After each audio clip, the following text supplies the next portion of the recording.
Charging your batteries is one thing, but monitoring how much charge you got left in your batteries is a whole nother game. It's like driving around without a fuel gauge in your four-wheel drive. You just simply wouldn't do it. Installing a battery monitor so you can keep track exactly what's happening with your auxiliary batteries and your start batteries is very important. Now, you can buy a couple of really cheap different types of battery monitors out there that'll show you how much charge you've got left, maybe how much is going out, but they simply won't give you the full picture. What I reckon is the best bit about the Manager 30 setup in my 80 is the display panel here.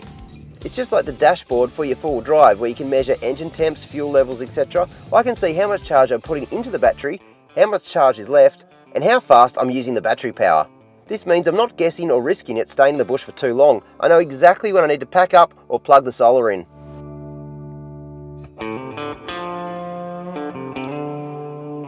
Now the guys have just finished showing me one of their latest and greatest products, and I thought I had to bring a camera in here and show you around, because if you like your tech gadgets just like me, you're going to absolutely love this. Now this is called Red Vision. This display screen here is connected to a Manager 30. Now we know what the Manager 30 does, but it also comes with this distribution box and fuse panel. So all of your 12-volt items in the vehicle will go through this box right here. So I'm talking about your camp lights, your fridge, if you've got water tanks, even got water sensor inputs, and the whole thing can be controlled via this display unit here. So it not only shows you exactly what's happening with your 12-volt system, whether your batteries are fully charged, getting discharged, how many amps are coming in or out of the vehicle, what the solar's doing, but it also allows you to control all of your different 12-volt accessories. So if I want to turn lights on, I can just, look at that, it's so easy, and you can actually configure this to set your particular needs. So, you know, you might be running 2 fridges, you might be running multiple different awning lights, reverse lights, all the rest of it, camp lights, and you can actually set them up with different little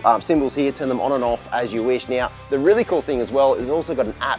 So you can be sitting down in your camp chair, and if you want to flick on your camp lights because it's starting to get dark, you've had a few beers, bang, turn them straight on. You can check your fridge as well, make sure it's nice and cold. There's so many different features of this, and the best thing is you can customize it to suit your particular touring setup. I really think this is Red Arc innovation at its absolute best. It's so good to see an Aussie company leading the charge when it comes to everything 12 volt. Now, I've been using these products for well over 10 years in all my four-wheel drives in all the different terrains around Australia. And I've always thought, what is the technology that goes behind the scenes to make those products what they are? Now, as soon as I got the invite to come down to the head office at Red Arc to see for myself, well, I had to check it out.